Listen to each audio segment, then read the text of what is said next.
Voilà, alors mardi 12 juin, une rencontre qu'on attend depuis longtemps. J'ai le plaisir de recevoir Valérie Zenati. Si je montre ce livre, c'est quoi, c'est pas Valérie Zenati? Non. Valérie Zenati a traduit une dizaine d'ouvrages d'Aaron Appelfeld, dont Des jours d'une stupéfiante clarté, que nous allons présenter d'ici une demi-heure. Alors Valérie, merci d'être parmi nous. Merci de m'avoir invité. Quelle est votre actualité? Mon actualité... L'actualité la plus publique, c'est la parution de ce dernier roman d'Aaron Appelfeld qui est sorti il y a quelques mois et quelques jours après sa disparition. Voilà. Après, je travaille pour une autre actualité l'an prochain, mais qui n'est pas encore d'actualité, si j'ose dire. Vous publiez encore pour les enfants, pour les ados? J'ai pour l'instant mis un tout petit peu entre parenthèses cette activité-là, parce que par ailleurs, je travaille un peu plus sur les scénarios qu'avant. Donc actuellement, je développe une série. Un scénario de cinéma. Je viens de terminer mon prochain livre et je commence à penser à ma prochaine traduction d'Aaron Appelfeld. Waouh, quel programme! Ah oui, alors chez nous, c'est une actualité assez géniale. C'est que, attends, je pense que vous avez traduit un autre ouvrage. Non, c'est pas vous. Vous savez quoi, je mélange torchons et serviettes, qui ne sont ni des torchons ni des serviettes, et j'ai fait un amalgame, donc on pourra couper ou faire ou laisser, enfin, c'est pas un souci. Juste, là, c'est une indiscrétion. Série, c'est un projet ou c'est déjà à l'état, ça va se réaliser? Oui, nous venons d'avoir un accord de la chaîne, de Canal+, et c'est une série que j'écris avec un showrunner israélien. Yeah. Alors dites-en un peu plus, 30 secondes, c'est quoi? Je peux rien dire de plus. Allez! Non, moi je parlais, moi je suis en plein dans Fauda, j'ai vu de Fall the Flag, Ratoufim, c'est dans ce genre-là? Non, la seule chose que je peux dire, c'est que y a une sorte de mystère qui plonge ses racines très loin dans le temps et qui est en même temps très contemporain. Voilà. Ça ne veut pas dire grand-chose dont on ne sait pas de quoi il s'agit, mais ça a un sens. Et quoi, il va y avoir une saison, 2 saisons, plusieurs saisons? On commence toujours par une saison. Bah, je peux dire qu'une chose, Mazel Tov, c'est génial, voilà. Alors, vous êtes, pour la première fois en visite chez Filigrane, vous venez peut-être parfois à Bruxelles. Si c'est le cas, avez-vous un lieu de prédilection? Oui, c'est une place dont j'ai oublié le nom et que j'essaie de retrouver désespérément. Donc j'espère un jour avoir le temps de me promener dans Bruxelles pour retrouver cette place. Je ne sais pas où elle est. Je sais que je suis passée là-bas un jour, il y a 10 ans. C'est quoi, c'est une place commerçante? Non, c'est une place où il y a des restaurants. Voilà, n'est pas suffisamment précis. Je me souviens que j'y étais avec un représentant de l'école des loisirs qui cherchait un garagiste. Donc je sais qu'il y a un garage pas très loin. Donc c'est déjà pas le Sablon, c'est pas la Grand Place.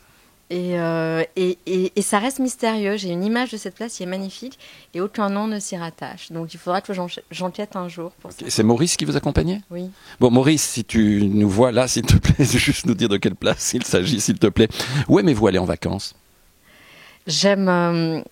je ne sais pas si c'est difficile de se répondre à cette question parce qu'en fait...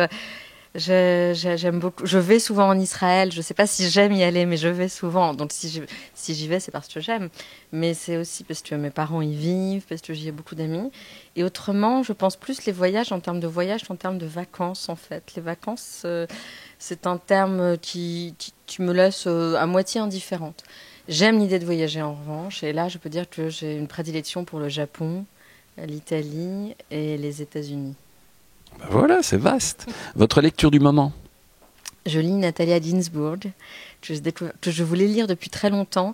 Et j'ai souvent l'impression que j'ai rendez-vous avec certains livres et certains auteurs. Et Natalia Ginzburg faisait partie de ces auteurs dont je savais que je découvrirais un jour les livres, mais sans savoir quand. Et puis par le hasard de la recommandation d'un ami cher, j'ai lu Les mots de la tribu.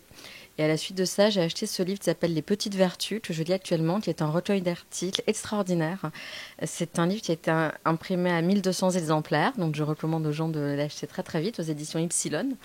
Et un recueil où elle raconte aussi bien son rapport à son métier, l'écriture, qu'un portrait de César Pavese, ou bien à un moment donné, elle fait presque un travelling sur la vie qui s'appelle Les rapports humains. Et c'est une vision du temps, de la vie, du regard qu'on a sur notre propre vie à partir de l'enfance jusqu'au moment où on devient parent, si l'on devient parent, on va dire jusqu'à l'âge adulte, qui est bouleversant de précision, d'universalisme, de pudeur. Voilà, pour moi, c'est une très grande découverte. Ah bah, merci pour ce partage. Donc, les petites vertus aux éditions Epsilon. Voilà. Alors maintenant de Natalia Ginsburg. Donc maintenant, on va faire des questions rapides. Si vous voulez pas, et réponses rapides. Si vous voulez pas y répondre, joker, bzz, ce que vous voulez. Mais c'est pas. Voilà, bon. Un hobby. Pardon, la cuisine. Votre lieu préféré au monde. Le pont, tous les ponts qui traversent la Seine. Alors là, ça va être un petit piège. Une série télé. Celle que je suis en train d'écrire. Une série télé qui existe, qu'on peut regarder. Fargo. Ah ouais. Et vous avez vu le film, bien entendu. Bien sûr. Je suis à merci et bonne soirée. C'est quoi ça? Un film, excusez-moi. Les temps modernes. Un album de musique. Brothers in Arms. La star vivante que vous aimeriez rencontrer. Je sais pas. Probablement David Lynch. Quel livre aimez-vous offrir? Aaron Appelfeld, tous les livres d'Aaron Appelfeld. Question stupide. À part Aaron Appelfeld, y a-t-il un livre que vous aimez offrir? Dernièrement, j'offre beaucoup le Verdict de Kafka, petite nouvelle. Votre plat préféré? Les briques de ma grand-mère. Votre premier souvenir de lecture?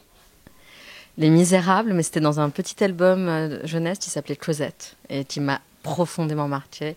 Et je donnerais beaucoup pour qu'on m'offre cet album de nouveau. Bon, bah alors vous avez entendu de nouveau. Votre plus belle rencontre? C'est un secret. Parfait. Alors là maintenant, si vous pouvez juste regarder l'objectif, si vous deviez donner un conseil aux jeunes aujourd'hui, quel est-il? Aimez la vie et apprenez à savoir ce que vous désirez vraiment. Merci Valérie d'avoir fait le déplacement. Et à bientôt. Merci à vous.